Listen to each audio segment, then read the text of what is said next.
auto-entrepreneur, créé par l'État en 2009.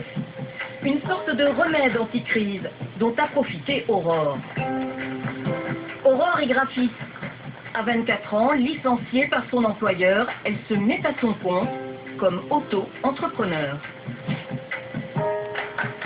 Vous découvrez un sentiment de liberté que vous ne connaissiez pas avant comme salarié?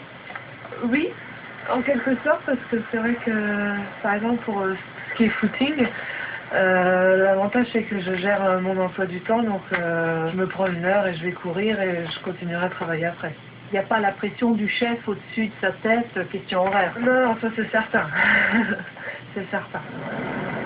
Son travail, rendre visible et attractif ses clients sur la toile. Des clients pour qui naviguer sur le net relève du parcours du combattant.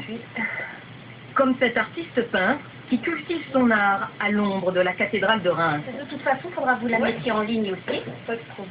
C'est un mélange du port de l'Herbaudière et du port de Noirmoutier. Aurore réactualise son site au fil des expositions. Oui, tout à fait. Alors, que je reprenne votre site. Ah, Paris. Il faut peut-être indiquer les salles, hein, Oui. salles Alors, 2x5.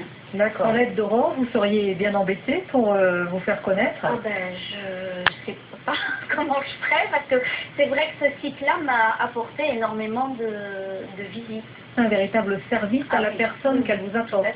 Oui. Je trouve que ça n'est pas cher par rapport à ce que ça a pu me rapporter en termes de clientèle et en termes de reconnaissance de mon travail.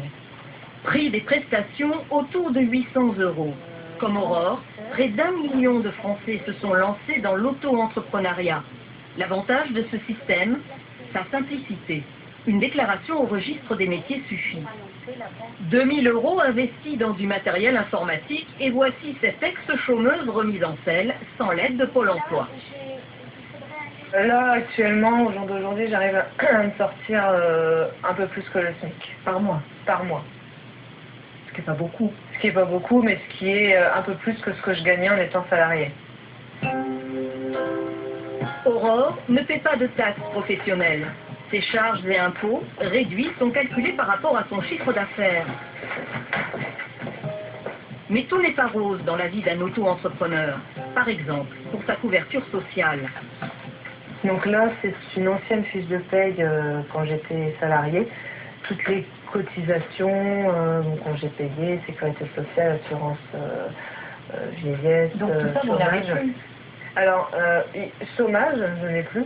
Congés payés, ça n'existe plus. Ça n'existe plus. Et l'assurance vieillesse et les points de retraite, comment ça fonctionne? Alors, ça fait partie des charges sociales que je paye tous les trimestres.